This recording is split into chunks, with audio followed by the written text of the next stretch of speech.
14 اگست بروز جمعۃ المبارک جب پاکستان اپنا 73واں یوم آزادی منا رہا تھا تو امریکی صدر ڈونلڈ ٹرمپ نے اسی روز دنیا کو اپنی کامیابیوں کا ایک بڑا سنگ میل متعارف کروایا۔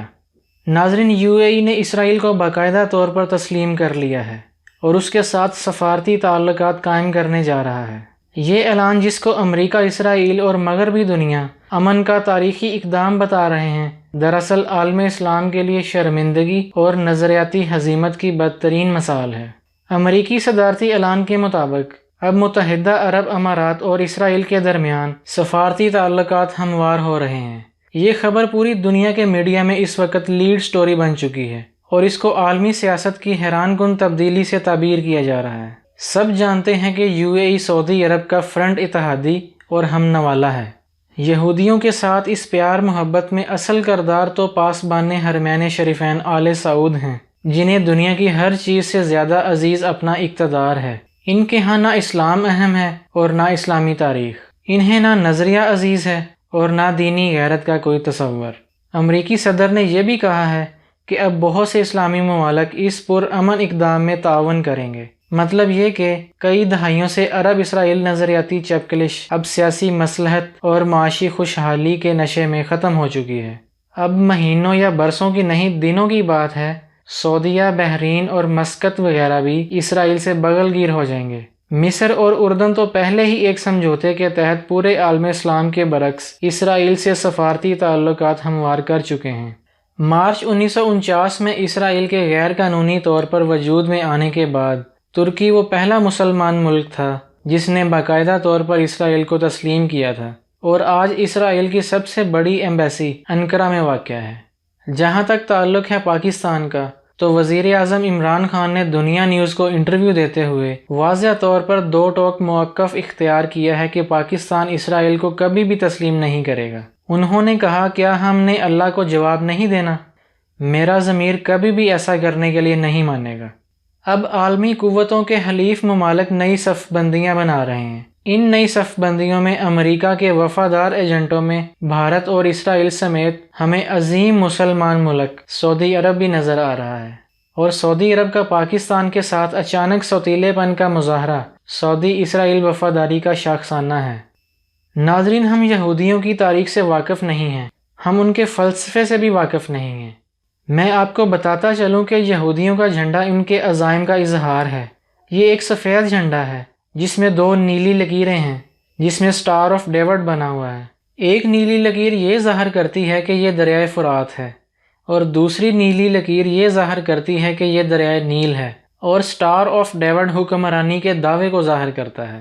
تو اسرائیلی یہ سمجھتے ہیں کہ دریائے نیل اور فرات کے درمیان میں جو بھی سرزمین ہے اس پر حکمرانی کا حق صرف اسرائیل کو ہے۔ اور سب سے زیادہ ہولناک بات یہ ہے مسلمانوں کہ فرات اور نیل کے درمیان مدینہ منورہ بھی ہے۔ اسرائیل کی پارلیمنٹ میں بہت بڑے الفاظ میں یہ لکھا ہوا ہے کہ نیل اور فرات کے درمیان حکمرانی کا حق صرف اسرائیل کو ہی ہے۔ یہی ان کا مشن ہے، اسی پر وہ ڈٹے ہوئے ہیں۔ یہ قابل نفرت لوگ ہیں، اور جو اسرائیل کی حمایت کرتے ہیں وہ بھی قابل نفرت ہیں۔ اسرائیل ایک ناجائز اور قابض ریاست ہے، اور میں یہ سمجھتا ہوں کہ اسرائیل کے ساتھ کسی بھی طرح کا معاہدہ کرنے والے لوگ میرے نبی صلی اللہ علیہ وآلہ وسلم کی احادیث مبارکہ سے بغاوت کر رہے ہیں۔ اس سارے منظرنامے میں اہم اور تشویشناک بات یہ ہے کہ اب گریٹر اسرائیل کا یہودی منصوبہ تیزی سے پایہ تکمیل تک پہنچ رہا ہے، اور کعبہ کے پاسبان خادمین حرمین شریفین ہاتھوں میں تمغے اور پھولوں کے ہار لیے اپنے اپنے ممالک میں یہود و ہنود کا استقبال کرنے کے لیے بے چین ہیں۔ اس خود شکستگی میں ہمیں اس لیے بھی حیرانی نہیں ہونی چاہیے کہ یہ عرب ممالک کشمیری مسلمانوں کے انسانی المیے پر کبھی بھی پاکستان کے ساتھ کھڑے نہیں ہوئے، بلکہ پاکستان کے برخلاف مرحوم یاسر عرفات سمیت اکثر مسلم ممالک کی دلی ہمدردیاں بدقسمتی سے مسلم کش بھارت کے ساتھ ہی رہی ہیں۔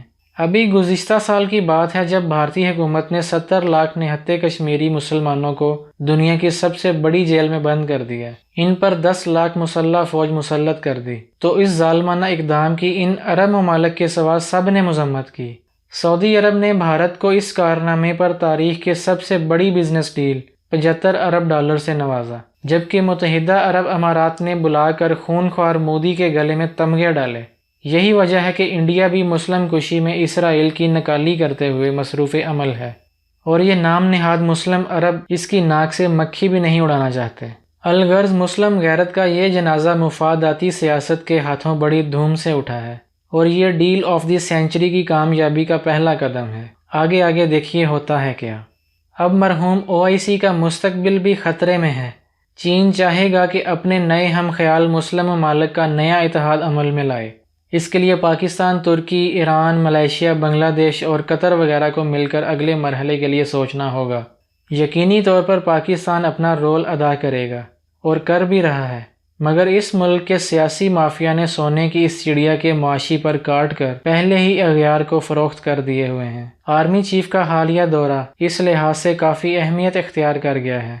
جو بھی ہو، اب پاکستان چین، روس اور نئے مسلم اتحادیوں کو لے کر خطے میں اپنا کردار ادا کرے گا، اور کشمیر ایشو سمیت سی پیک اور مسلم قومیت کے دینی نظریے کی حفاظت اس کی خارجہ پالیسی کا محور ہوگا، ورنہ ہم نہ 3 میں نہ 13 میں، اور ایسا ناممکن ہے۔ عالمی سیاسی حالات کی طرح ملکی سیاسی حالات بھی کافی کریٹیکل ہیں۔